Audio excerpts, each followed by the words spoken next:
Hello and welcome to the GTLA Lakers 818 podcast. Thursday, February 8th, trade deadline day. The trade deadline has passed. So much to talk about today. So much news. The Lakers traded Jordan Clarkson and Larry Nance for Isaiah Thomas. Crazy, bonkers. Some people saw it coming. Wow. Others didn't. And we just finished watching the OKC Thunder game, man? And the Lakers blew out the Thunder, which was awesome. It's a good day in Lakerland. I feel like we got that another W. How many straight is that? That's like I don't know, 4 or 5 at home. I think that's like 7 games or 8 games now. Yeah, something dating back to January, early January. We haven't lost at home, and we blew the Thunder out today. Oh yeah, easily. Yeah, and with no Westbrook, no Melo. Yeah, no Westbrook, no Melo, which is no obviously Clarkson, huge. no Nance. Because just the game before, and I watched this game, the Thunder played the Warriors and absolutely throttled the Warriors. And Russell Westbrook was amazing that game. And then today it was just, we won 106-81. This game was a blowout, 25-point win. With like 6 minutes left, it was garbage time in the fourth quarter. Like Thomas Bryant played, Gary Payton, who I didn't even know was still on the team, was playing. Right. Like this game was, and if it wasn't for Paul George, I feel like we would have won by 60. Oh yeah, no, seriously, I agree with like you. I don't even remember. I feel like I didn't see anyone else scoring, like except Jeremy Grant had like a dunk. I can't remember. Yeah, Paul George he had like 2 buckets in a row. That was it. Yeah, but no, this is a great sign that the Lakers are on this roll right now. Lakers look really good. Yeah, so since the last time we talked, which was after that Celtics game where Kuzma went off, we've gone 5-2 since the last podcast, which is really good. Last time we talked, we were 18-29, and the 5 games we won were now we're 23-31. Yeah, right now we're 23-31. We beat Chicago, Brooklyn, OKC twice, and Phoenix, and had losses to Toronto and Orlando. We'll talk about some of those games that Orlando a little later. Yeah, the Orlando game was bad. But real quick, let's just quickly talk about the OKC game. Let me pull these numbers up real quick. Caldwell Pope had a team high 20 points, Ingram 19, Randall 17, Kuzma 16, Hart 10. How do you think the Lakers look without Clarkson and Nance tonight? Hey, they look good. They really look good, and I think Josh Hart is like filling up that gap really well. I feel like he does like the same intangible things that Nance does, just from like a guard perspective. But no, Ingram looked confident. Kuzma just looked so fluid, dude. Yeah. Like he looked really nice today. Just the way his shot looked, he just looked like really confident. He didn't look tired or anything like that. So, but I think the Lakers were playing with a sense of purpose. Like now they know, like, okay, this is the team. Let's like, this is the final team. So there's no like questionable thoughts, going into a game. I'm getting minutes, who's getting the shots or anything like that. So I think everyone knows they got to pick up Clarkson's shots. So that's what I thought. I think they look good. And I can't wait till Lonzo comes back. So yeah, definitely. The one thing I took from this game was, is Paul George coming or what? Because at one point in the game, the Lakers were chanting, "We want George." Yeah. We want George. And after the trades today, it's totally clear that the Lakers have cleared cap space just for Paul George. Hey, he looked good today. Oh yeah, he looked really good. And I think he was kind of like indirectly sending a message to the Lakers organization, like, hey, look it, I can play, and you guys are gonna want me. So they're giving a max deal, 2 max deals. After trading Clarkson, so I think it's gonna be George and LeBron, where Clarkson and Nance went to. Lebronzo 2018. Let's get it. I'm telling you. Yeah, so I feel like that's good enough about this Thunder game. Second time we beat him in a week. And let's just move on and talk about this trade, because this is what everyone wants to talk about. This is what everyone is talking about, what everyone wants to know about and hear about. Hey, you called this, though. I swear to God, you called this. Like, you really, I swear to God, you were foreseeing the future. Like, exactly what you said. Like, Clarkson was going to go. Like, yeah, well, we talked last night. We were at the gym last night. We have randomly bumped into each other. We didn't even go. Yeah. We usually go together and play ball or something, but we randomly were at the gym at the same time. And even though some report came out like that the Lakers weren't Some report. This is incredible to me. Some report came out that's saying the Lakers are no longer interested in going after LeBron James. I was like, what? Right? Yeah. No, what happened? Like, what happened in the last 48 hours? So random. Like, when Cleveland is completely spiraling out of control, all of a sudden there's a report to the Lakers. I was like, no way. Oh, what are you talking about? Anyways, man? no, but yeah, going back to the last podcast, I did what the theme of the last podcast was: fattening up the pigs to sell, and that's exactly what happened with Lonzo's injury. And it just seemed like a concerted effort by the coaching staff to feature Randall and Clarkson more, and it was clear that they were trying to up their trade value it's not like the Lakers, there's nothing the Lakers can do impliedly anymore. Everything's out in the open. Everyone's known since the beginning of the season they're going after LeBron. And they had to clear that cap everyone's space. known that Clarkson, Randall, and Nance for trade chips. Like, it's almost not even news. Like, the news is already broken before you can even even talk about it. But no, it was clear, and the Lakers did a good job because Clarkson and Randall and Nance have been playing really well since January. And even though in this trade it really didn't even matter upping their value in specifically this Cleveland trade, I'm sure the Lakers had other offers and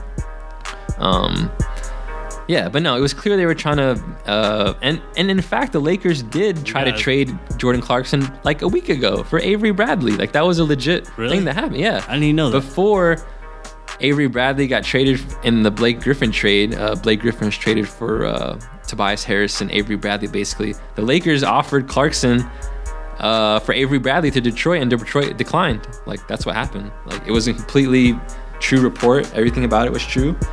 And I mean, that's why it was so obvious. Like, it was nothing new. Like, they've been trying to trade him. So, but yeah, let's get into the specifics of the trade, because the trade is very interesting. So we traded two players, Nance and Jordan Clarkson, who were two of my favorite Lakers the last 4 years, and I'm very sad to see them go. Really enjoyed watching them grow as rookies. Like, I like them both, man. Yeah, I really like those guys. But they said it best. They wanted the heart of Laker fans, really. Yeah. I was rooting for them. Like, I really genuinely liked them. Like, yeah, sure. No, they were definitely two of my favorite Lakers since the end of the Kobe era, since he tore his ACL and stuff, for sure. So we traded those two to Cleveland, who is spiraling out of control before this trade, and we shall see what happens after, for Isaiah Thomas, Channing Frye, and Cleveland's first round pick. Now, the pick is not the Brooklyn Nets pick. Cleveland has obviously their own first round pick, which is going to be in the 20s, and then the Nets pick is going to be like probably a top 10 pick. So the Lakers got the Cleveland pick, which will probably be, if the season ended today, it'd be the 25th pick in the draft. So yeah, what was your initial thoughts just hearing about the trade? I posted it on my Instagram. If you're not following, follow at GTLA Lakers 818 on Instagram. Man, I mean, I get all my news from Instagram on the page. Like, so I mean, I was really surprised. I was shocked because I was like, boom, first thing in the morning I woke up today and I was like, wow, Clarkson's gone, Nance is gone, but it's kind of almost expected because you predicted it. And like, I was just like, okay, this is for sure. Now Lakers have, space for two max guys. Like, it's for sure. It's for sure. And there's no questions. Like, to be honest with you, did you hear what Isaiah Thomas's agent said to like Pelinka or something? I'm not sure how true this is, but did you hear what he said? Which thing? I heard of one thing, but I don't know if it's the thing you're thinking of. It was that if he's going to be starting, if he's going to be coming off the bench, that they want a buyout. Like, he has to be starting no matter what. Which I kind of think, I mean, who's going to take Caldwell Pope? And if Lakers are like, hey, we want to keep Caldwell Pope, and, Isaiah's like, I don't want to play on the Lakers, I don't even see him suiting up, like, in a Laker uniform, at least one game. Like, I think that might be possible. Well, with the Lonzo injury, the starting point guard spot is open, so he's going to start. Like, that Lonzo injury takes away, it kind of softens what you're speaking of. So when Lonzo comes back, though? I mean, I saw a report that said that Magic and Pelinka, they said that they envisioned Lonzo and Isaiah Thomas starting. Like, that's really? Yeah, that's what came out today. And Magic Johnson did come out and say that Lonzo Ball is the starting point guard. He's not going to lose the starting spot, which is obvious. I mean, there's no way. Like, it just would never happen. Like, if anything, it's going to be Pope. Whether that works or not, it's not gonna work. They're not gonna let it work. Yeah, because if they want LeBron, and LeBron ain't gonna come if Isaiah's here. That's for sure. No, Isaiah is definitely not gonna be here next season. Like, but whether he ends the season as a Laker, that's a different story. That's like, true. It might turn into like a Rodman stint or something, you know? Yeah, I really wouldn't be surprised. The fact that if within an hour of joining a team, the word buyout has already come out of your mouth.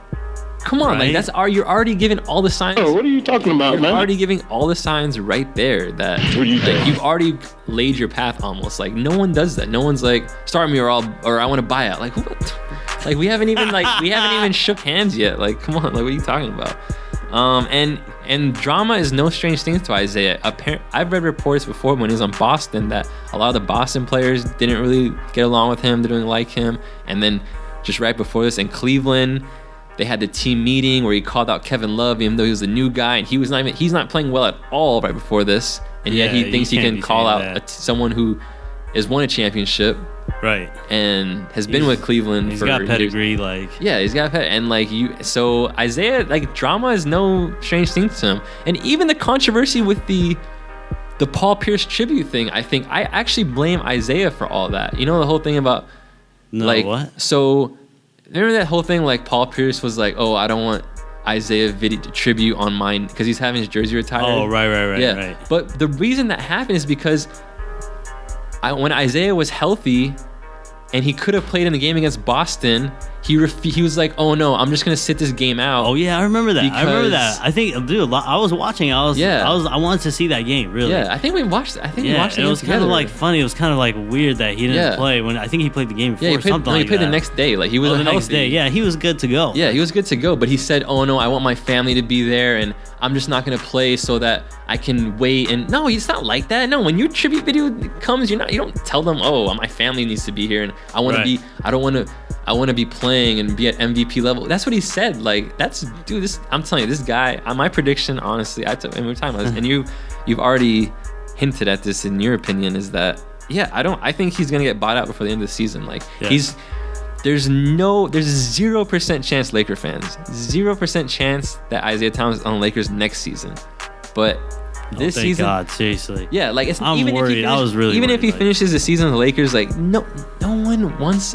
I feel bad for the guy a little bit because he's really good.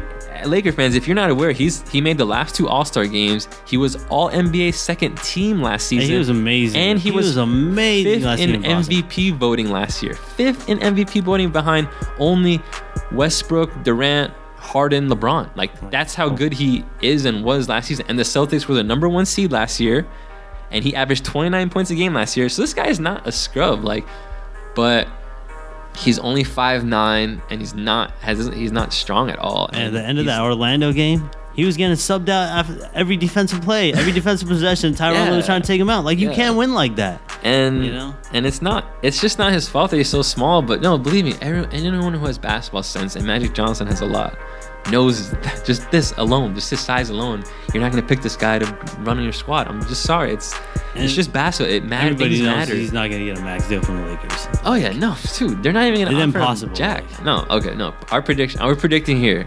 More predictions. I think are you on this prediction too? That he's not going to stay on. He's not going to be on the Lakers till the end of the season. Oh, I agree. No, for sure. Yeah, like till the end of the season. Like, no, I'm saying he's not going to be a Laker at the end of the season. Like, before the end of the season, he's not going to be on the team. I would not doubt it at all. Yeah, like, I can't envision it. Let's talk about that question though. Do you think he should start? Like, do you think he should start over Pope? Like, do you think someone with his pedigree and 5th in MVP voting, does that give him, like, if you were, what do you think? Like, do you think? I mean, from what he's shown in Cleveland, like, he doesn't deserve to start.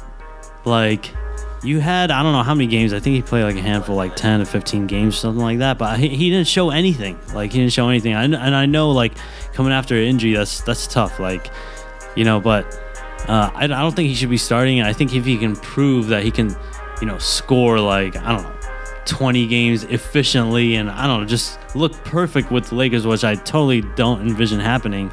That's the only possible way I see him starting. Like, yeah, I mean, I think with Lonzo gone for the first few games. He'll be there. It seems like that Isaiah, I wouldn't be surprised if he scores 20 a game like each of these games. I really wouldn't. Like, it's gonna be, the system's different. It's no longer. But at the same time, like, I wouldn't want that like taken away from like Kuzma and Ingram, because I really see Kuzma and Ingram being like more of our future than this guy. Like, well, no, but this is the bottom line. Isaiah Thomas is he's just not a fit for this team in his mindset, where he's at in his career. Like, this guy is, okay, let me explain something just in case you'll understand.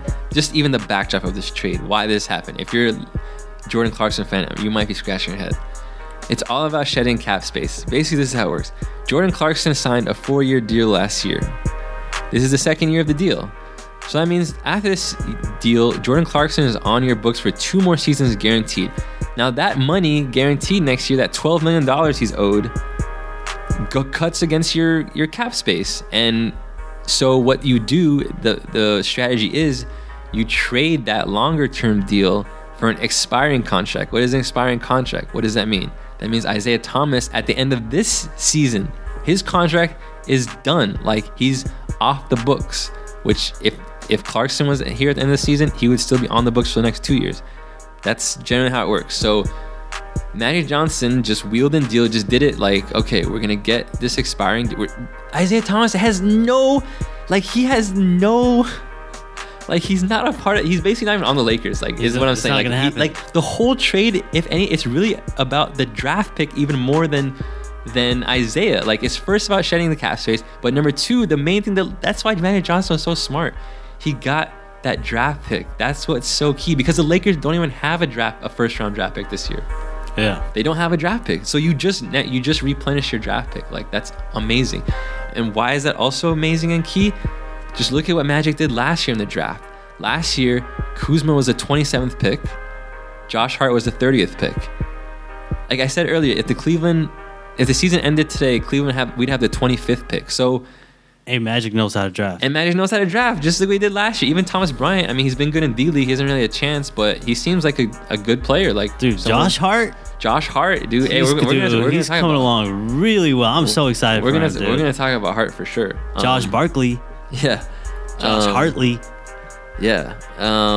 And shoot, what was I kind of lost my train of thought, but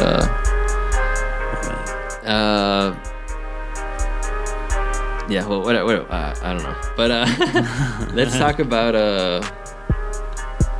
Channing Frye. We got Channing Frye in the trade. Channing Frye, soft ass, bro. No, I'm just saying, he can shoot. I mean, we got a 3-point shooter. Like, I'm trying to look from a positive perspective. Like, this guy, he's won a championship. I mean, and he can shoot the ball. So, I mean, I don't know what's Lebronzo's relationship with him, but I don't know. That's what I'm just foreseeing. This is the other part of the deal, though, like no one's talking about. That Channing Frye also has an expiring contract. Did you know this? Really? Yeah. That's the whole thing. That's the whole point. Like, that's why it's nothing about them. It's about the draft pick. Oh, that's what I was saying, the draft pick. But did you know this? You might be surprised to hear this. That currently, at this very moment, in this season, Channing Frye is getting paid more than Isaiah Thomas. Really? His contract is bigger. What? He's making $7.4 million this season. Isaiah Thomas is making $6.2 million. Oh my God. Really? Yep. So, and they're both expiring. So, hey, that's perfect. That's even better. Yeah. No, they're not going to be like. I mean, Channing Frye, no one cares. Lakers, like, he's going to play very sparingly. Like, he's not really going to play that much. Right. Cleveland's probably happy they got rid of that. Yeah. But yeah, no, okay, the draft pick. Yeah, the draft pick is key. Oh, that's what I was going to say. What's so cool about the draft pick is this. You just traded Nance and Clarkson, right? With that 25th pick, with the way Magic drafted last year, and just in general, you should be able to find another player just as valuable as a Clarkson or Nance. I mean, Clarkson and Nance at their max, in my opinion, are very solid, good bench players. Like, I don't think they're starter super worthy. Like, I see them more as like really good bench players as opposed to like Nance's dunks though. Yeah, no, for sure. Miss that. So, and you can find with the late first round pick, you can find a Nance or a Clarkson. It should, like, if you do your homework right, you can look. Josh Hart, 30th pick last year. Just if you find another Josh Hart, there you go. You just found a replacement Nance or Clarkson. I mean, it's never gonna be the same player, but I'm saying in terms of value, like you can find solid bench role players, and yeah, so I'm really happy about the draft pick. Really, like I think that is the key part of that deal. Just similar to the way that Magic did it just almost a year ago now when we traded the D'Angelo trade. That trade was to shed cap space, get Mozgov, but we got a pick out of it too. Like Magic attached the first round pick to that, and we got Kyle Kuzma. Yeah. With the 27th pick. Like it's the same idea. Like, that's brilliant. So, no, so Laker fans, I guess in some, because I feel like we've been talking about it for a minute, even though this is the main story of the day. I'm not excited really about Isaiah being here. Like I don't think, like he's not a part of our future, but I think the trade is good because we've just opened up the LeBron Paul George thing. Like that's the whole thing. Like that's what this is about. Basically, we got 2 max spaces in a sense, and don't hate me for saying this, Laker fans. I mean, in a sense, Magic's like, okay, if I have to punt this season, that's fine. I mean, I don't know. Like, we are going on a good roll. We could make the playoffs, but I think it's not a priority. Like, it'd be great, but it's clear that there's a bigger plan than this season. Like, I mean, we're not winning the championship this year. We make the playoffs, right? So, we're built for winning tradition. Like, we ain't trying to get the 8th seed. We're trying to, win championships. Yeah, so. Exactly. So let's see. Anything else about this? Let's move on to the Lebronzo 2018 watch. So what does this trade mean about Lebronzo 2018? Well, a big part of this was DeMarcus Cousins' injury. That sucks because the Lakers that was going to be like the third option this summer. Now the Lakers only have 2 options, basically LeBron and Paul George, or else Rob Pelinka came out today and said, and I like this, that we're keeping both 2018 and 2019 open. Oh, what are you talking about, man? Just in case we strike out on LeBron and PG-13 or only get one of them, we still gonna save the second slot for 2019, which free agent class includes Kawhi Leonard, Klay Thompson, Jimmy Butler, and I love all three. I love all three of those guys. Thompson. I love all 3 of those guys. All 3 of them are great, dude. Yeah, I mean, so, and how would that work, Laker fans? Hypothetically, let's say we don't get LeBron and Paul George this summer. What the Lakers will do is, just like they did this year, they'll find 2 premier-ish name players like a Brook Lopez, like a Kentavious Caldwell-Pope, and give them 1-year deals so that they can expire at the end of 2019 season so that they can sign 2 max contracts. Like that's how that will work. Like that's in case anyone's wondering. No, I agree with you. Like, and I found somewhat of an interesting parallel between the Lakers and the Warriors in the sense that at first I was like, yeah, the Lakers, we don't really do a homegrown rebuild. Like we just traded our young assets. I mean, in the sense like the Warriors, like they drafted Steph Curry, they drafted Klay Thompson, they drafted Draymond Green and grew them all. But then I was like, no, the Lakers are actually doing it better because we did rebuild and we have young players still. Like we traded a bunch but still have a bunch. Yeah. Lonzo, Kuzma. No, we have Ingram. A solid team. We have a really solid team. Like we're in better. I think we're in amazing position for the future. Literally, like a year ago, 2 years ago, back in the day, if we got rid of Clarkson, regardless, I mean, forget about who we're getting rid of. But if Clarkson wasn't on the team, I would be worried. I'm like, where is the scoring going to come from? Like this is just 2 years ago. I was just really I was kind of tripping. Like, hey, are we going to be okay with Clarkson now? And now, I mean, sadly to say, like Clarkson is gone, but we look really good. Like, we look solid. Like, everyone just looks like they're clicking. And, I don't know. I have confidence in this team. Regardless, I mean, I'm not even thinking about Isaiah Thomas, really. I'm really not even thinking about him. Just, like, with this win tonight, like, everyone just looks so good. And, like, dude, Lonzo isn't even here. Yeah. Like, I just can't wait till he gets back. Like, I think he's going to get that rest. Hopefully he's recovering from his injury, which I think he's okay. But hopefully he comes back strong. And dude, if Lakers can make a push, they could turn one of those hot teams like how Miami did like last year after like January or something. They went on some crazy record. If Lakers could have some crazy winning record on which they're on pace for right now. I mean, into the end of the season, that hopefully that carries off into the next season. That attracts the Paul George and the Lebronzos. Yeah, no, I completely agree. Like this, yeah, it's gonna be interesting. You know, I think the sooner Isaiah's gone, the better. Honestly, like that's how I feel about this. Last thing I want to say about the Lebronzo front and all this. This is an interesting thing I was thinking. It's baffling to me. It's baffling that the team that helped the Lakers get cap space to get LeBron was the Cleveland Cavaliers. It's almost like Magic played them like a fool. Like everyone's speculating that everyone knows the Lakers need to clear this cap space to get LeBron, and then you're the team that gives them the cap space. That makes total sense. Like he just totally schooled them. Like Dan Gilbert. You think Dan Gilbert really thinks he's gonna like keep LeBron? I think Dan Gilbert thinks it's more likely than not LeBron's leaving. Yeah, that's what I think. Yeah, I guess. I mean, I think just watching like this inside the NBA, like we just saw it after this game, like it just feels like the writing is on the wall. Like it's just there. Like I feel like it's just everything's gonna fall in place and it's gonna happen. I think we're gonna get two superstars. I think it's gonna one of them is gonna be LeBron for sure. And do you think it's Paul George this summer? I think Paul George too, dude. Dude, the crowd was chanting, "We want George." He had a smile on his face. Like, Westbrook and Melo didn't even play. Maybe they knew that, hey, George is gonna show up in his hometown. You know, he's trying to show up and he's trying to put on a show for everyone and for the Lakers. Possibly. So I'm going into the weeds on that, but I don't know. Just that's what it looks like to me. All right, real quick then, just we'll move on. I want to ask you real quick, what do you think about Cleveland now? Like, just now they got George Hill, Jordan Clarkson, Rodney Hood, Larry Nance, and got rid of Rose, Wade, Isaiah, Jake Crowder. I think LeBron's gonna be like, he's gonna feel more comfortable playing with like guys that are ready to play because. Dude, it looked like the whole Cleveland team, like no one was like, you could see in their body language, no one was giving effort, no one was trying. The team just looked really bad. Like they looked slow.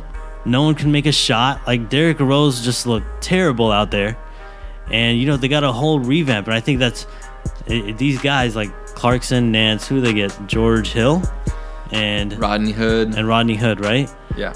And I think these guys are going to be ready to play. Like, hey, we're playing with LeBron, the greatest player in the game right now. We have a chance to win a ring, and let's just play basketball. I think that, you know, I got to get my shots, and I got to get my, you know, my playing in, and I got to get my shine on. I think that's all going to go out the door, and I think LeBron's just going to kind of orchestrate, you know, a really good playoff team, I think. Yeah. No, I'm really interested to see how the team looks, and what I'm excited for is if Cleveland does make the finals, just seeing Nance and Clarkson being in the finals, that's going to be cool. Like, I'm going to be rooting for him for sure. That'd be really cool to see Nance and Clarkson going for a championship like that. All right, let's talk about Randall real quick, because for the last few weeks, the Laker rumors were mostly about Clarkson and Randall. You didn't really hear much about Nance in the trade rumors, but then Nance got traded. The reports were that the market was pretty cold on Julius Randle. Like today and last night, a bunch of reports came out that a bunch of teams were offering only a second-round pick for Randle. And ooh, really? Yeah, I mean, like that's I'm the most surprised. That was. Like, I think you at least get a first-round pick. Like Randle is good. Zero first-round picks. They said like it was not. No team was even close to would even think. This about draft class better be really good then. No, but the reason, like, okay, so Randall has been balling lately, first of all. Let's look at this. Since January 7th, which is since the Lakers have gone on that amazing streak where they're the second hottest team in the NBA besides the Rockets. And now I think they're like 12-5 since January 7th. Randall's been averaging 17 points, 9 rebounds, 3 assists, 55% from the field, and 76% from the free throw line, which is improvement for him. That's beastly, man. So why looks really good? No, yes. Like, no, he's been this run. He's been like a huge X factor. Like he's come in and he just scores. He gets layups. Like he gets that paint scoring. That's all he gets is layups. He doesn't make a shot outside the paint. Like I think we lead the league in points in the paint or something like that, or in fast break, or one or both or something like that. But he's a big part of that. Oh yeah. Like he beats guys. Like he gets boards and like what we need, and he can finish around the bucket. I just want to see him get that little jumper going a little bit more consistently, but I feel like we've been saying that forever. So today, like regarding that second round pick and Randall, so today, for example, Elfrid Payton from Orlando got traded for a second round pick to Phoenix. Like that's what the market is valuing Randall at, as Elfrid Payton, which you can't make that deal. Randall is you got to save that chip if anything. Like you can't trade that for a second round pick. Like, but why is that happening? So. Hey, despite these numbers, you go ahead. I was just gonna say, like, does that mean like Lakers? They're gonna have to offer Randall a contract, right? Okay, so let's get into that. So this is how this works. It's actually interesting. I was looking into this today. This season, so he's getting paid $4.1 million this year. So for next season, he has a qualifying offer for $5.5 million.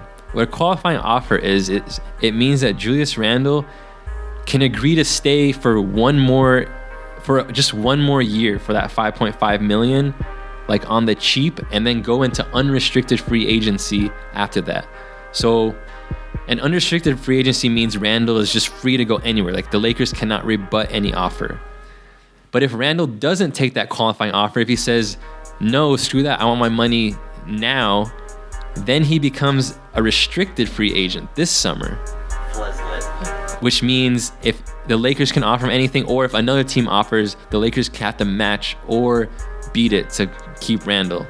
So what's good is that Lakers could offer him like somewhat low for his value, I think. No, but Randall's not gonna. He's not gonna take it. He's not. No, he's not. He's gonna. I feel like Randall's gonna command. I couldn't see him taking less than $12 million a year. Like I feel like he probably would want more. He will want more, but minimum. What if he feels like, hey, I could take this pay cut and I could possibly win a championship if we land a free agent? I mean, that's going to be his decision. So he has the qualifying offer. If he wants to stay for one more year for the $5.5 million, that's his way of ensuring his freedom after next season. Then you stay one more year, you get paid a little cheaper, stay on the Lakers, and then who knows? You could still stay with the Lakers even after your qualifying offers up if he wants to. Right.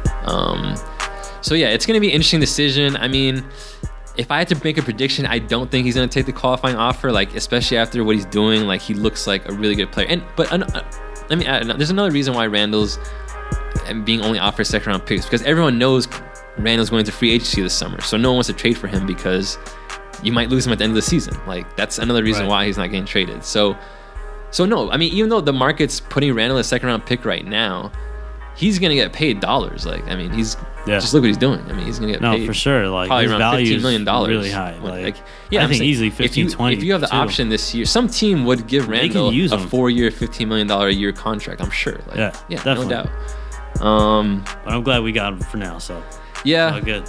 So it'll be interesting to see if he accepts that qualifying offer. I'd be very interested to know what's the deadline for him to make that decision. Like, will it be after the free agency period, before? Like, that'll be really interesting to see. That is interesting. I can't. Only time will tell. Yeah. All right. Let's talk about real quick. All right. One thing, if you guys have been following the podcast with us, thank you so much. First of all, also follow us at GTLA Lakers 818 on Laker Instagram. Nation. But one thing I was thinking about and I noticed is that and this is my fault, I've been talking a little too much about the games of the previous week. Like, I mean, unfortunately, I wish we could podcast more. Like, I mean, for this season, we're kind of just doing this for fun right now and just seeing how this goes. Like, who knows? Maybe next season, if we can find a way to do this telephonically, we can do some more podcasts like that. Way we don't, because we always meet up and do this. And we're in the Valley. If you are, shout us out on Instagram at GTLA Lakers 818. San Fernando Valley. Chatsworth, Studio City, Sherman Oaks, Northridge, Reseda, whatever. If you're in any of those areas or hoods, just shout us out. Valley. Yeah, SFV.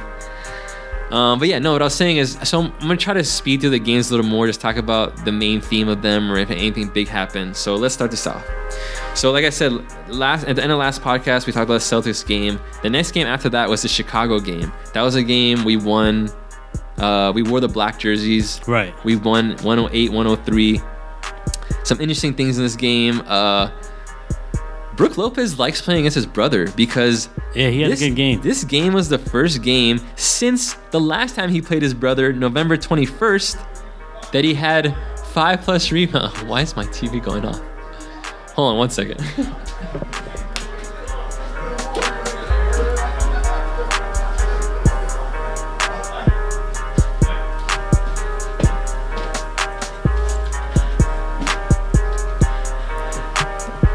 This is the first game since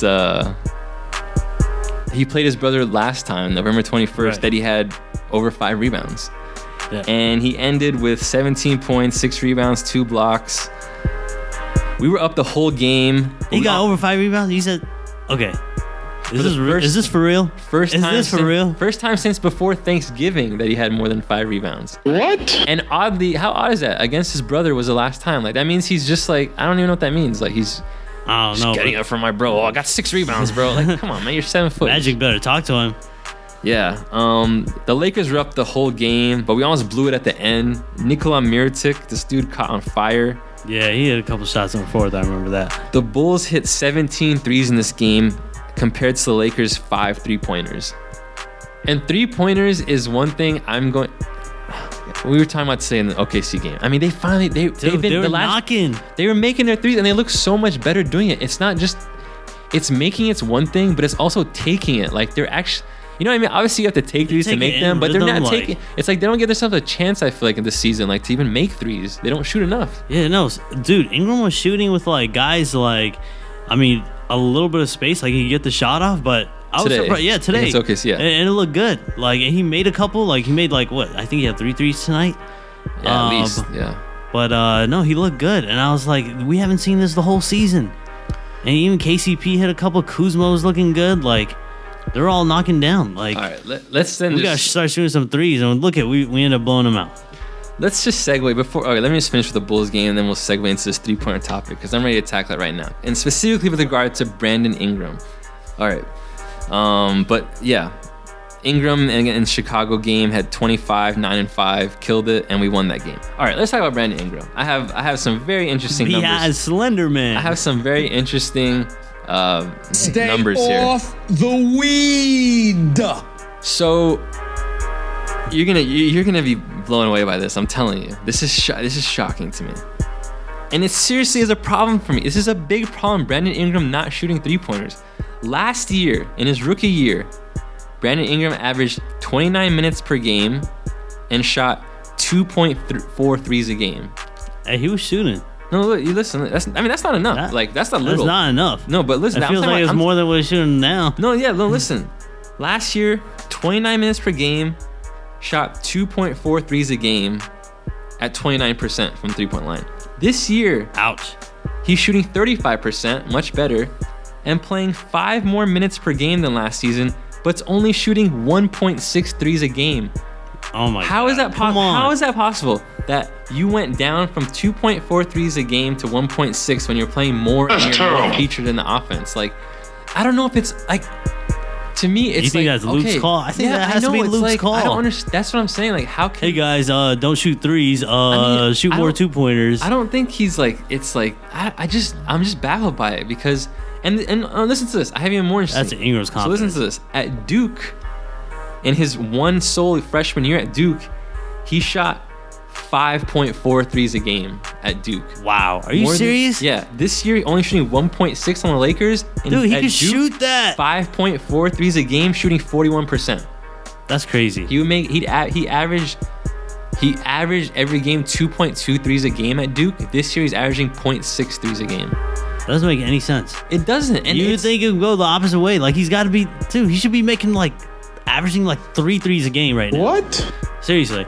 And this is what's, I mean, I don't want to say, I know the word worry is a strong word, but this is what worries me. Like, to me, Brandon Ingram, his ceiling is sky high. Like, this, if he reaches max potential, right? I see him as he's just slightly shorter and not as long as Giannis, but I see him as a Giannis Durant type. I mean, he's shorter and not as long and shorter wingspan than Durant as well. But what Ingram has at least had, I mean, he has it. And what he especially had in college that Giannis does not have at all is the three-pointer and shooting. Yeah, jumper. Like, imagine a Giannis with a three. Like, that's what I think of Ingram. Like, that potential is insane. Like, seriously, he has to be able to shoot to reach that ceiling. Like, yeah, even if, okay, hypothetically, if he doesn't get like, if he doesn't do this, which I think he will. I mean, he's only 20 years old. Like, yeah, that makes sense. And he's shooting 35%, which is, that's a good percentage. It's not really good. It's not great, but it's good. Like, and you're only 20 years old. This season, 35%. But it feels like he's not even shooting the three in like rhythm. Like, imagine if he was shooting like multiple threes in rhythm in game. Dude, how many games has there been this season where he hasn't even shot a three? He hasn't even attempted a three. A ton. Today he shot 4. He was 3 for 4. Like, that's really good. And we need that. Yeah, I'm telling you, he needs to reach that potential. He can. I definitely think he can. And he can be better than Giannis, because if Giannis does not get a 3, he's gonna become. I mean, he's gonna be unstoppable. Like, really, but it's always gonna be a hindrance on him. Like, I mean, we saw in the playoffs last year with Milwaukee. Like, and Ingram can shoot. You shot 41% at Duke, and hey, he can take it to the rack too. Yeah, like just like Giannis, like he can do what Giannis does. Yeah, he's not as long and not as tall, which obviously those are huge. They are not. I mean, they make a difference. Like, hey, Giannis jumped over that guy, Tim Hardaway Jr. dunked it. How crazy was that? Anyways, yeah, I just think these numbers. I was just baffled when I saw this. That you're shooting one whole 3 less a game this year, despite being more featured and playing more minutes. Like, that is, the coaching staff should be like, what are you? The coaching staff should know this and be like, what is going on? Why are Luke Walton? You were in Golden State. How did Brian Shaw and Mark Madsen not see this? Like, no, I don't know. For so long. No, what baffles me is that Luke Walton was in Golden State. Like, right, like he doesn't know this like whole all they do thing? is shoot threes. He doesn't know. Like, come on, you got to get with the program now. You don't see the Rockets like, shooting threes. Like, you should. If I was a Lakers coach, I'd be like, no, Ingram. Like, I don't care if you're missing. Like, you need to shoot every wide open 3 you get. Like, you need to practice right now. Like, yeah, they got before the real moment comes, which hopefully is next season when LeBron and Paul George come. Let's get it. Anyway, so that's my thing about Ingram. All right, let's move on to the next game. Oh, this is the Toronto game. This game was awful. This game we lost 123-111. Fred VanVleet killed us for 25 points. He's been playing well, really. But yeah, we make these guys look like all-stars. Yeah, like, we make seriously 9th men on the rosters look like all-stars. VanVleet had 25 points. On the Lakers side, Randall had a double-double at halftime. He finished with 17 points. J.C. Clarkson, 17 points. Pope, 16 points. Nance, 15 points. Ingram, 14 points. And that's all I have to say about that game, because there's nothing really to say. We lost. We got killed. Defense. And oh man, this next game really pisses me off. So this is the Toronto is our first of 2 losses since the last podcast, and this next game, the Orlando game, is the second loss. And this game really pissed me off, man. And it was mostly because of Brandon Ingram. And the reason is this is the reason why. Well, we lost this game by 22 points, first of all, and at the time we played Orlando, they were in last place in the NBA. Ew. And I think they still are. That's terrible. I think they're still in last place. Like, they are awful. Not only is Orlando in last place, What? their 2 best players, Nikola Vucevic and Aaron Gordon, weren't even playing. And I was pulling my hair out. Why was I pulling my hair out? What are you talking about, man? And who are they? Who? I don't even know who those guys are. I mean, they're not even that good, but they're their best players. Like, you're playing the last place team without 2 of their best players. And the reason I was upset is because Brandon Ingram was the clear best player in the game. Like, in that game, he was the best player on the court for sure. And he just didn't even show up. Like, he did not show up at all. He finished with, I think, 14 points, but, like, he was a no-show. Like, in the first half, I don't even think he shot. Like, and yeah, I didn't see that game, man. It was ugly, I saw the dude. score and I was like, oh God, really? And this is how asleep he's. You know, when he gets into a sleepy mode, like we've been talking about it since the beginning of the podcast. Like, is he gonna be a stud or a dud? Like, Brandon Ingram, he has to, and Lonzo Ball, they both need to stop being nonchalant in games. They need to bring it every single time. Stop doing this stud-dud thing. You're either a legitimate star or you're not. Like, you play it. Like, I think he's a 20-year-old in him. That's what I think. Yeah. So the Lakers starters were so asleep out of halftime this game that Luke Walton pulled all 5 starters a minute and a half into the third quarter in this game. Like, Oh, that's what how are you talking about, man? Ingram and the crew were in this game. Man, they got pulled. I feel like I've seen that before, and it looks ugly. Yeah, it definitely looks ugly. This game was awful. Okay. One interesting tidbit: before this game, they said that Randall had not hit a shot outside the paint since for the last 5 straight games, which that's crazy. I thought was incredible. Like, that's just amazing. How do you, for the amount of minutes he played, how's that possible? Like, yeah, for me, that's I mean, just thinking about it, that's crazy. Really, the thing is, this streak might be still going. Like, I don't even know. Like, he might not have. I don't any even be jumpers. surprised. Yeah, I don't know. but and back to the Randall thing. Like, this is a part of the reason why his market value also is not that high. Can't shoot threes. Can't shoot threes, and with the way the NBA is going, soon he's not going to be seen as a 4 at all. Like, no one will hire him to be their power forward, like, because he plays such like a big man, and there's only room on the court for one big man in the NBA these days, and you need at least 4 floor spacers. So if Randall's going to play the 5, he has to be able to either shoot the 3 or rim protect, and he can't do either. Like, he's only, even over these, since the last 15 games where I told you he's averaging 17 and 9, he's only averaging 0.3 blocks a game. Like, that's ouch. That's like what a point guard averages. It's like what Chris Paul averages in blocks. I think Lonzo averages more, but oh yeah, he does. Anyways. So yeah, that's the thing about Randall too regarding his value. I mean, he needs to do one or the other. He has to either be able to shoot or he has to be able to rim protect for him to be seen as, like, for him to reach his ceiling. Really, I mean, because his ceiling is pretty high. It's really high, I think. I mean, it's not like Ingram's. Really it's not like Ingram's ceiling, but it's an all-star ceiling, I would say. But that ceiling will only be reached if, I think for him, he has to be able to shoot, like, more than anything. Like, I don't see him as he can't control his short arms. He can't control. No, for sure. But he can. But you know, this is year 4. He could play D. He's physical. Like, he gets boards. You know, he likes to get, dirty, which a lot of players don't like. Getting physical under the paint and stuff. But yeah, if he can start getting a few more blocks, like actually rim protect and get that 3 down, because we haven't seen that 3 all season. Yeah, and to me, his shot doesn't look. I don't know. I think he needs a shot. He needs to change his shot. I really think that. I don't think his shot is. I don't know if that's gonna happen though. Yeah, I don't think it will. But I remember Chris Webber did that. I remember Chris Webber couldn't shoot, and then he came to Sacramento.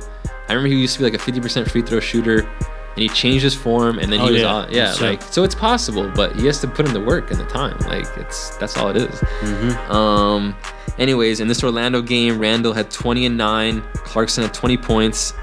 That's the fattening of the pig. Trying to trade them up that trade value. Ingram 13 points.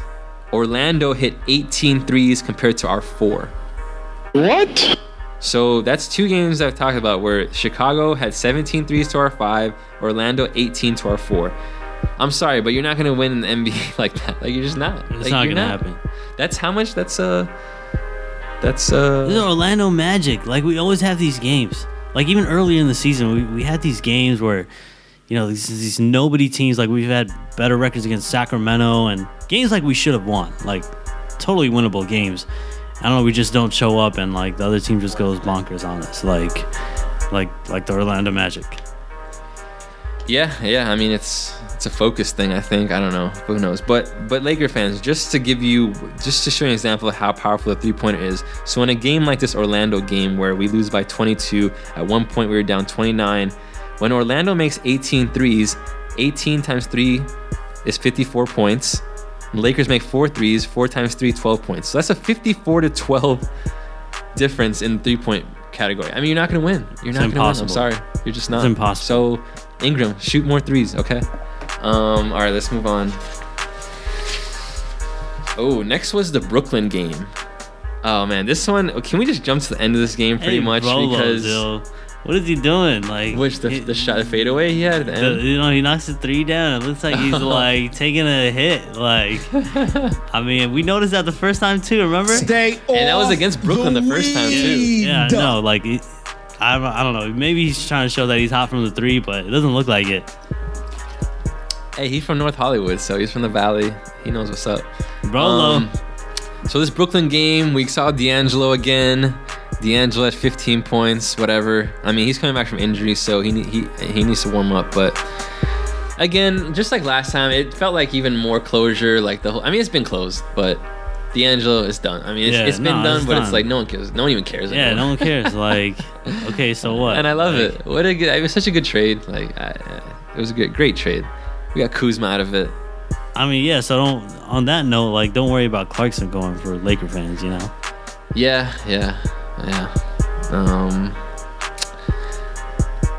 So let's see. This game. Let's just jump to the end of this game because I had a huge problem with the end of this game. I did. I had as far as coaching strategy down the end of the game. With 10 seconds left, we were up 2 points.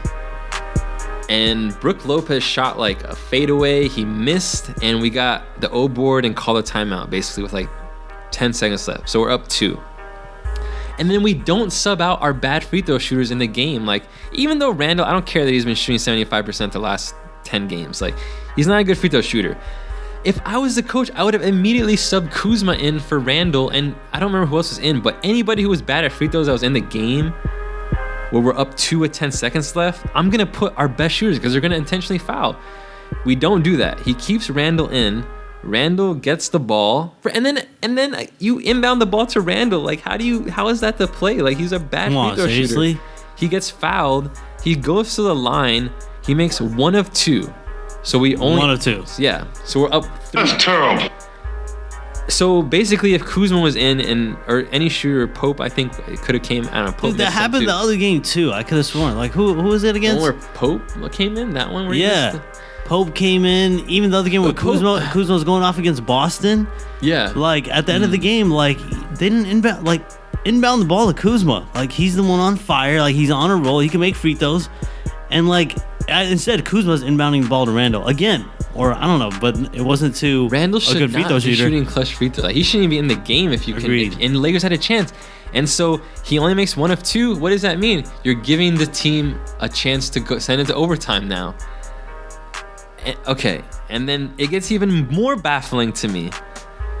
With 5 seconds left, Brooklyn inbounds it. We foul them. We fouled them, actually. I remember it. We fouled them to I thought, to get into the bonus, but I guess it was just to, I don't even know why, because they inbound the ball again and we didn't foul them. We let Brooklyn get off a 3-pointer. I'm sorry, if you're dangerous. Up 3 with 5 seconds left and you inbound it to a team, I don't know, me personally, I'm gonna foul. Like, especially at the end if it's less than 5 seconds, especially, it's not like there's 15 seconds left. Like, let them shoot 2 free throws. Yeah, and then Brooklyn actually got the ball to their best shooter, Joe Harris, who got off a great look, and it almost sent us to overtime. It was awful coach management. I thought like that. Both of those parts I thought were really bad. Like, I just don't understand it. Like I feel like it's just strategy, man. It's just strategy. Seriously. Why would you give a team the chance to send it to overtime? Just foul him. Unless he's trusting his defense that much. But seriously, I mean, the guy got a good shot. Yeah. No, you don't want them to even get a shot. Like, you don't want them to get a 3-point look. Like, you don't want them to have the option. If you foul them, they don't have the option to send it to overtime. Like, it's just simple as that. Like, anyways, let's look at some numbers this game. I mean, Randall had at halftime again. Randall had 16 and 6. He ended with 19 and 12. Brook Lopez had 19 points with 3 3-pointers. Ingram 16, 8 rebounds, 10 assists. Hey, he looked good. Yeah, that was nice. He was dishing. He almost had a triple-double. And this is the start of the Josh Hart double-double train. Oh, was this the game? Yo, and this is the game, interestingly, that Josh Hart started for Tyler. And this is when Tyler Ennis just got benched. Right. First game. And Josh Hart started this game, his first time starting. Well, not first time starting, but like. And Ingram was running the point, right? Yeah, and that's impressive. Ingram, yeah. He looked good. Remember last year's rookie year? It was good. Remember Ingram? I mean, yeah, Ingram would play point guard like a good amount last year. Yeah. Like, just, I mean, even though it was kind of annoying. And he knows what he's doing. Like, he's used to it. Like, he was good dishing the ball. Like, he was making the smart decision, but he seemed engaged. Like, it looked like stud Ingram. You know what I mean? So. Yeah. Let's see. Josh Hart had. Hey, I like Josh Hart though. Yeah, let's just talk about Josh Hart then. Let's talk about him. This guy, he's been playing like solid defense. like solid. Like he's strong for a guard. And you know when everyone's joking around, joking about him, with the rebounds and Charles Barkley, but he's got like that strength. And like it feels like he doesn't do anything wrong on the court. Like it feels like defensively he makes his rotations. He's he plays like for the team really. And it's just he's the ultimate like glue guy, kind of like a Nance. Yeah. Really. Yeah. So I have this theory about Josh Hart. And he's knocking threes too. Yeah, this is what I love about Josh Hart. This is like what I'm really excited about with him. And this is my prediction. Josh Hart can play the 4. Like he can be a 4 even though he's only 6'4", 6'5". I think that Barkley in him. Yeah, like and if so in the NBA today, if you have a player that you can fit in at the 2, 3, or 4, that is amazing elasticity in terms of position, and for him to be able to guard a point guard all the way up to a 4. I mean, especially every year, it's gonna get even easier for him to play the 4 because the NBA is just going away from this traditional. I mean, there's no strong power. There's no power forwards anymore. It's just a forward, really.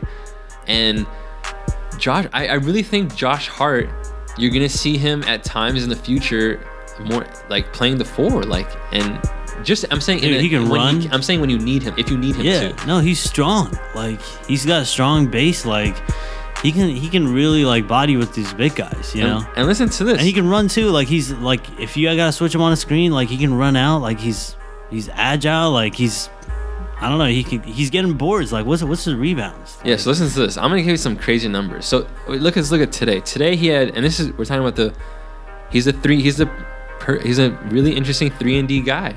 10 points today, 8 rebounds, 5 assists, 2 3-pointers. That's like almost perfect. Yeah, but listen. Now this is to the 3 games previously. 15 points, 11 rebounds, 3 3-pointers. Shot 71% from the field. That will get a job done. 14 points, 11 rebounds, 2 3-pointers, 83% from the field. The next game, the one before this against Phoenix, 15 points, 14 rebounds, 3 3-pointers, 62% from the field. Wow, like 14 rebounds?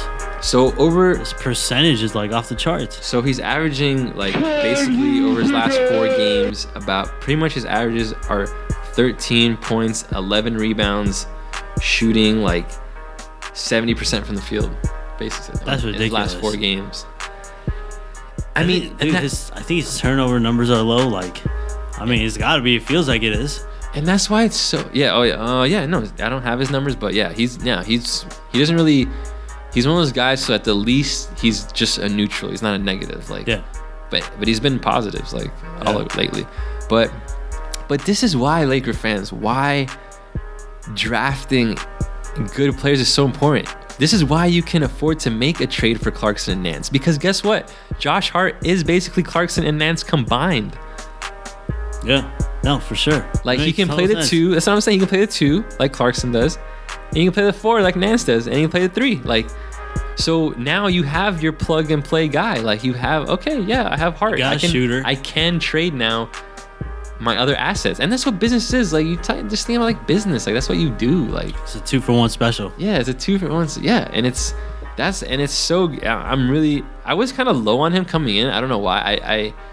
Because I thought he was one of those 4-year. Because he played 4 years in college, and I thought he was just one of those 4-year guys that was going to come. It makes you so much more fundamentally sound, though. Oh yeah. No, it does. And he won 2 championships in college. So yeah, I feel like he doesn't do any showboating. Like he just goes out there and plays. Yeah, like, no, he has a great. I don't know, something about it reminds me of Fisher. Like I don't know why. Yeah, no, I see that. You know what I mean? Like even though he's a rookie, it feels like he's like a veteran. Really. Yeah. No, yeah, definitely.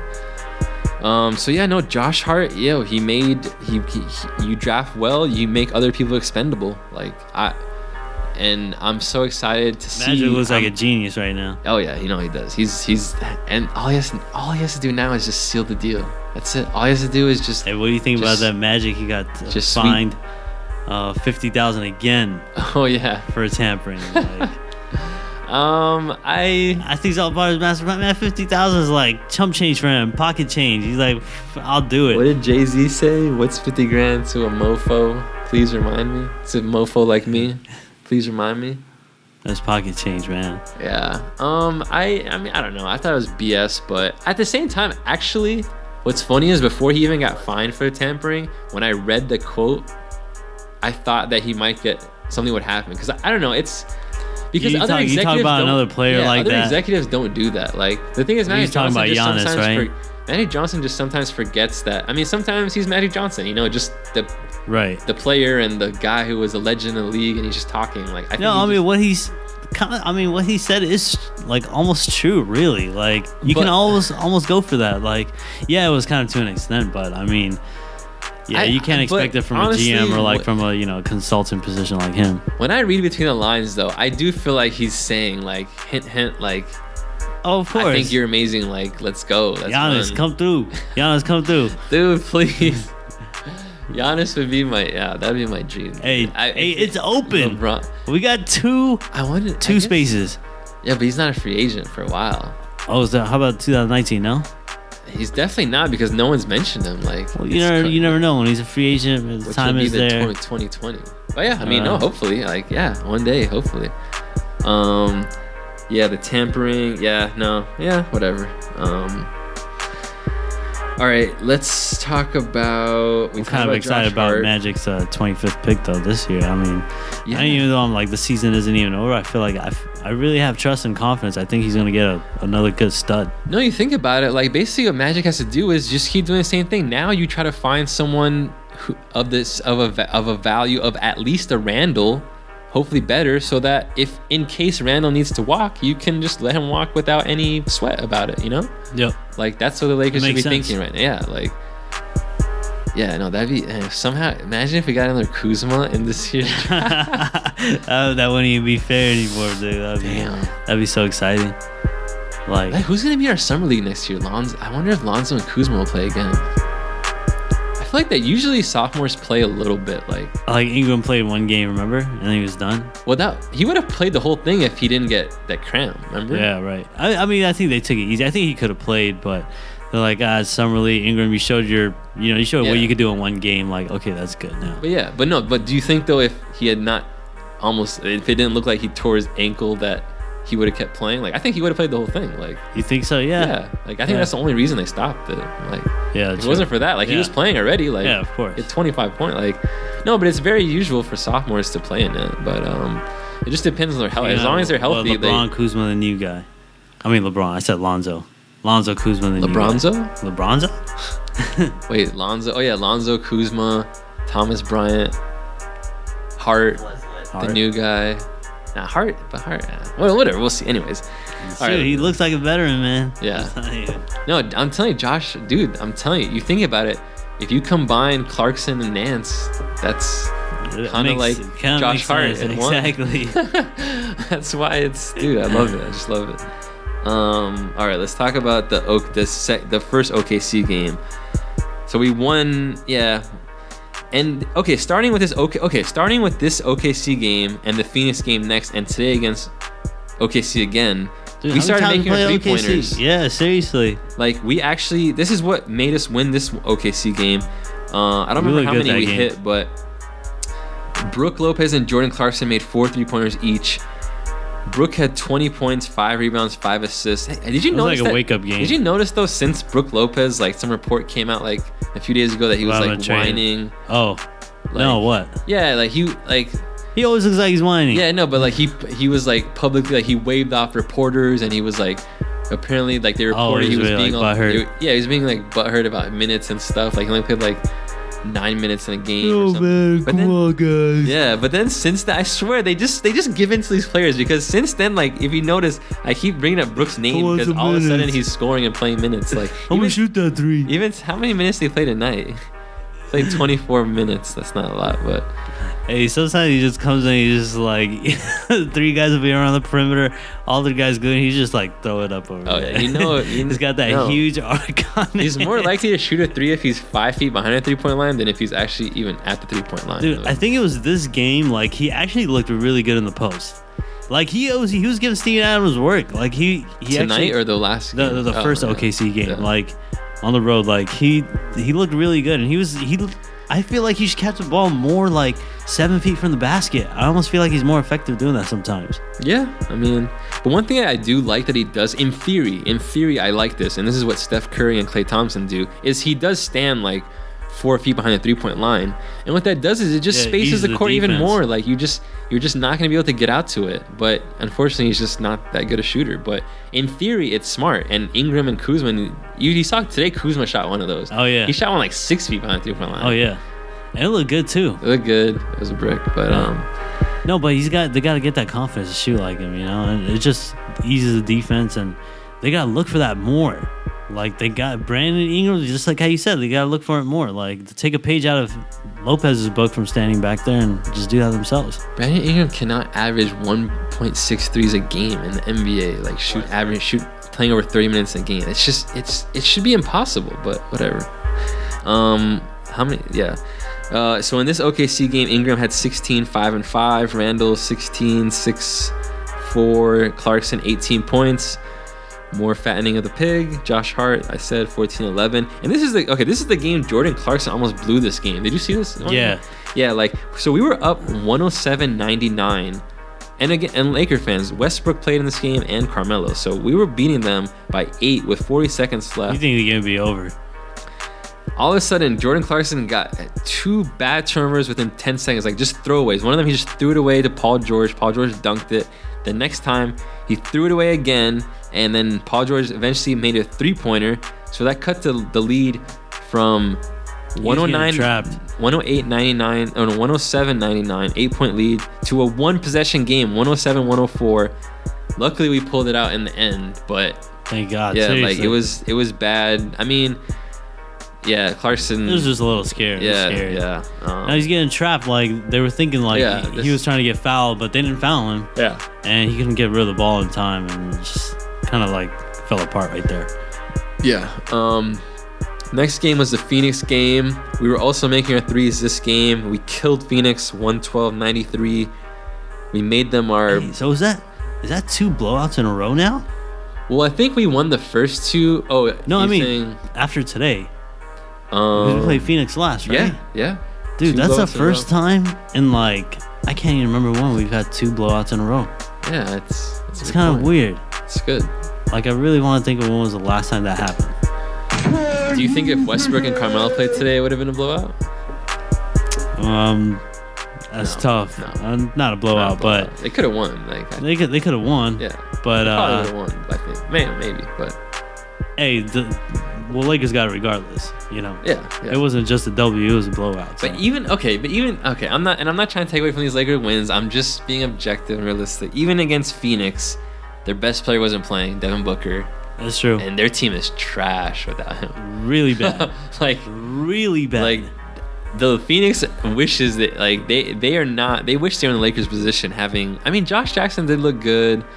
Devin Booker is good, but Dragan Bender, I didn't know half of their team. I was like, who are these guys? Yeah, anyway, I don't even want to get into it because they're Phoenix. Yeah, anyways. Who? Ingram. Dude, what I loved about this Phoenix game was Ingram took charge on the offensive end. He had 26 points, 5 rebounds, 4 assists. I feel like when he's leading the Lakers, he had that nasty tomahawk sledgehammer dunk, though. That was nice. Yeah, that one was sick. And Kuzma had another one that looked just like it. Yeah. I swear to God, I was like running from the same spot, same position. 2 dunks to do. Staples just going crazy. Yeah. Showtime. Yeah, I just think when Ingram is when it's apparent, when he makes it a point, or when he shows like that he's the best player on the Lakers, I feel like it just kind of puts everyone in a good line and rhythm. And yeah, it trickles down for sure. What did he have today? Today he was our second leading scorer, and we looked really good, shooting great percentages. He was getting buckets when we needed it, Yeah, Randall against Phoenix had 21, 8 and 5. Kuzma had 16 and 4. Hart had this third straight double-double, which we talked about. If you notice, this is the first time we're talking about Kuzma, really, and in a while. He really hasn't. He really, even in the last podcast, we were saying the same thing. He hasn't, but honestly, I feel like it's more the whole thing about the fattening of the pig. They were really giving minutes to Clarkson and Randall. I feel like it was a concerted thing to like, all right, Kuzma, we're gonna play a little less now. Now that Nance is gone, you're gonna see more Kuzma.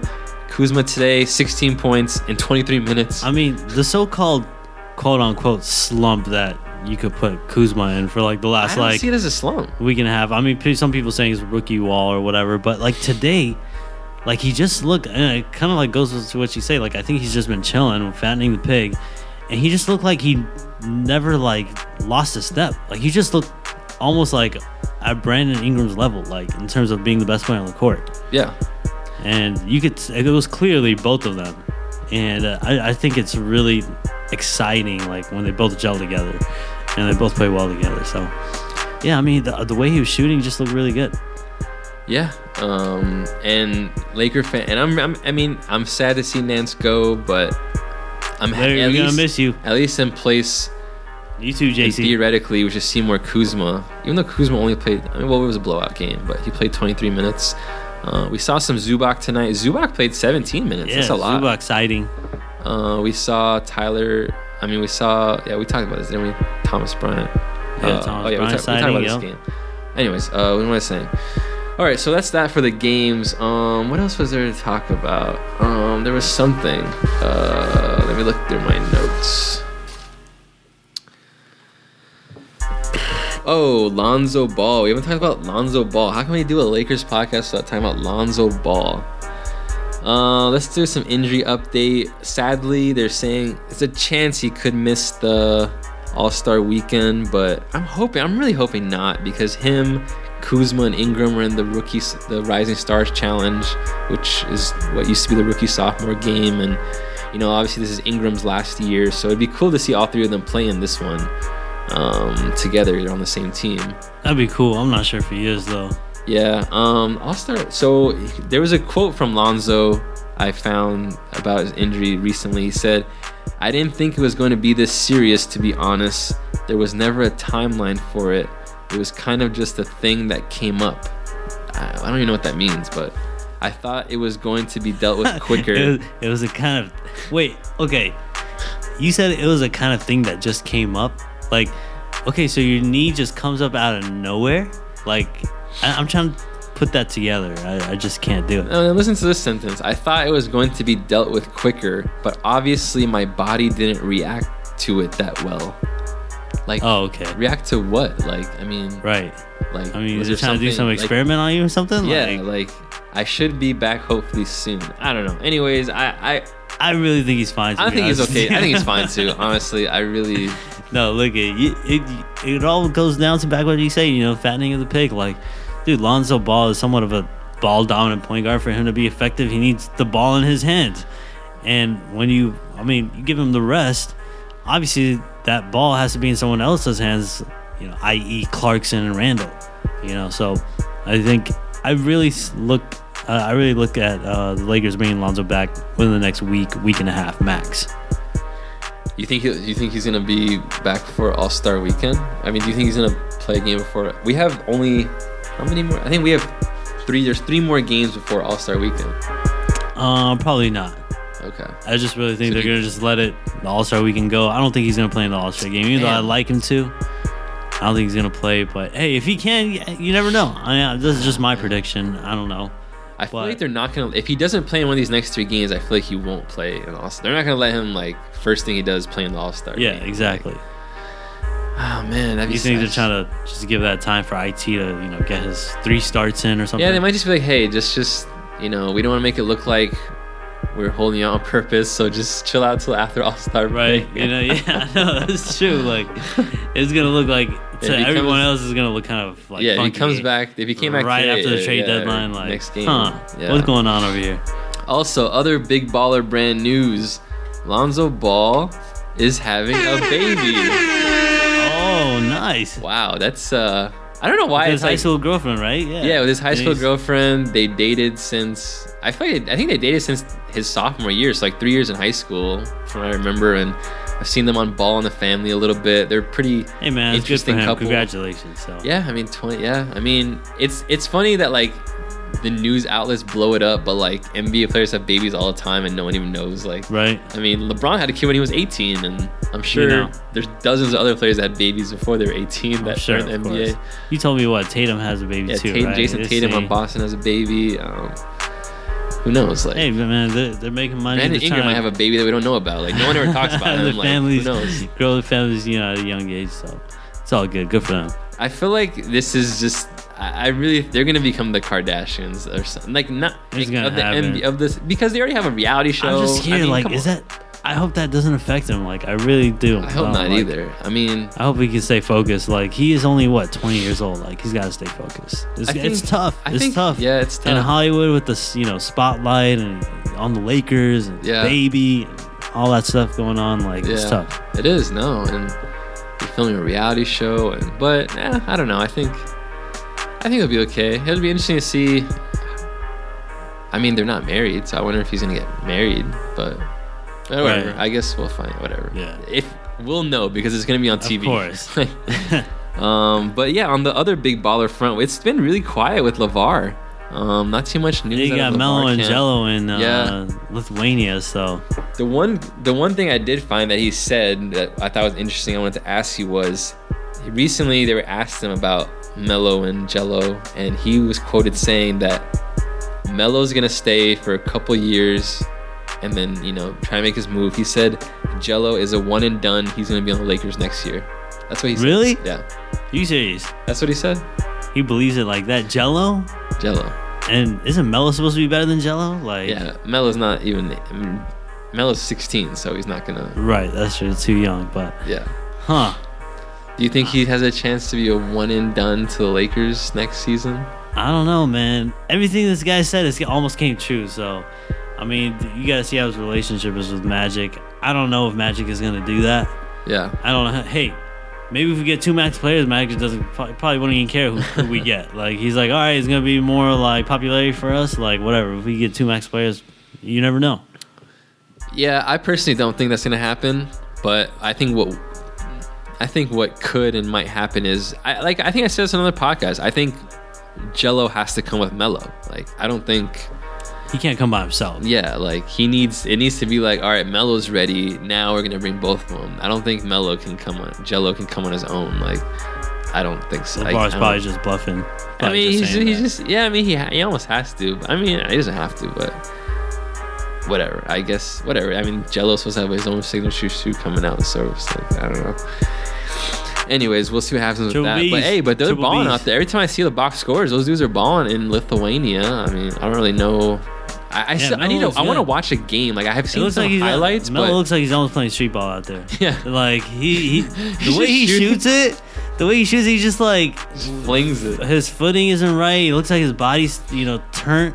Like, he's not even facing the basket. It's just really like it's not traditional basketball you see, and he just like makes these crazy looking threes, and he makes it look easy. Kind of weird, but it looks like he's just having fun out there. He's playing street ball. Like, yeah, no, the box scores, they look good. I want to watch a game just to see. If I want to assess their game, I have to watch a game. Yeah, I'm gonna try to find, like, maybe there's some full games on YouTube. I want to check one out to see how they play. But yeah, okay, we're almost about done with this podcast. Let's see if there's anything else I want to talk about. Let's look at these playoff standings. Let's see where we're at. Right now we're in 11th place. Ahead of us is Utah in 10th, Clippers in 9th, New Orleans in 8th. That means someone jumped, because yesterday when I looked, it was Clippers 8, New Orleans 7. Anyways, so how many games are we behind? New Orleans in 8th. Like 6 games. We're 5 and a half. Hey, at least we've broken away from like the 4 bottom teams with this winning, with this, our play for the last month and a half. So yeah, and we saw a graphic last Laker game that the Lakers have a pretty easy month of February. But one thing I did like a lot of teams below 500, right? Yeah, one thing I did notice though. Where are those notes? like 7 of our next 8 games are on the road, though. Like even though, yeah. Hey, it's a test. Hey, if we're trying to make it to the playoffs, you got to win on the road. Like you got to earn it. It's not gonna come easy, especially digging yourself out of a hole. So. Yeah, I had notes on who we were playing. I think we were playing Dallas next. We played 3 more games before the All-Star break. It was Dallas, New Orleans, and Minnesota. I'm pretty sure, all away games.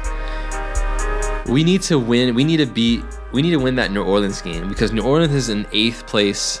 They lost Boogie. Like, we need to gain ground on them. That's going to be a very important game for us to win. Oh, for sure. We had, I swear, those Orlando and Memphis losses that we had in the last 3 weeks are just come back to awful. haunt you. Like, just awful losses against really bad teams. Yeah. So okay, I just want to kind of recap the trade and Isaiah. I just want to give our final thoughts on Isaiah and this whole thing, and then we'll sign off. I don't think Isaiah. Again, the trade is not about Isaiah. The trade is about the cap space and the pick, first then second. Isaiah is an afterthought in the trade, even though he's an all-star and all-NBA player last year. I don't think he's a good fit for the Lakers at all. His interests do not align with the Lakers. He wants to look really good so that he can get a max contract. Like as I was saying, his contract's up this year.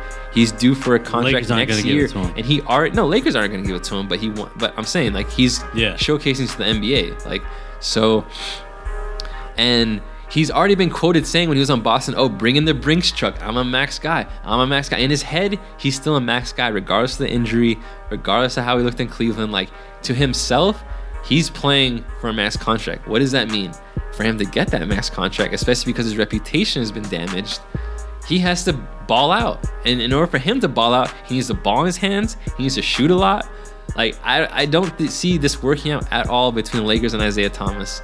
And my prediction, and you said it too, I think he's gonna be disgruntled. I think there's gonna be a lot of drama, and the Lakers are just gonna cut the cord as soon, and he's just gonna be bought out. I mean, I really see that happening for sure. And I definitely if he's not meshing well with this team, which I don't see him meshing well, Lakers are just gonna scratch him. Like, we don't want you messing up our chemistry.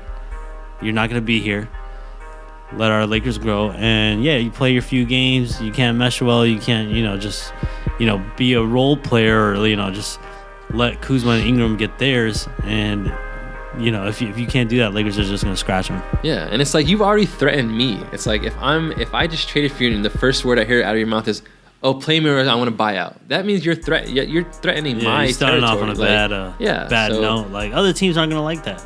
Really. No, the players aren't gonna like. That's a bad way of just doing business. How do you think KCP feels? Like, it's his job that's up. Like, it's not Lonzo's. Really. Like, hey, I like the way KCP's been playing. Some folks don't like him. Sometimes he does take ill-advised shots and stuff like that, and sometimes that pass isn't there. But hey, he can play defense.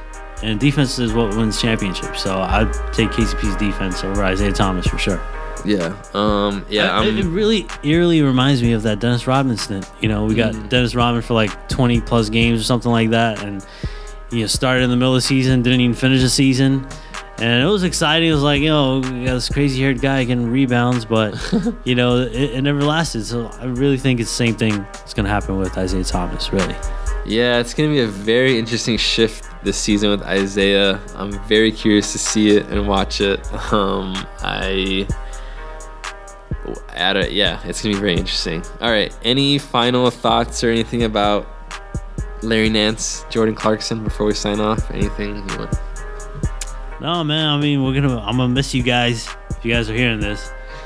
Nance, you guys, I really thought you were gonna be part of our championship team, but hey, it's business. It happens. Good luck in Cleveland. You guys have a chance to win a chip, so take advantage of it.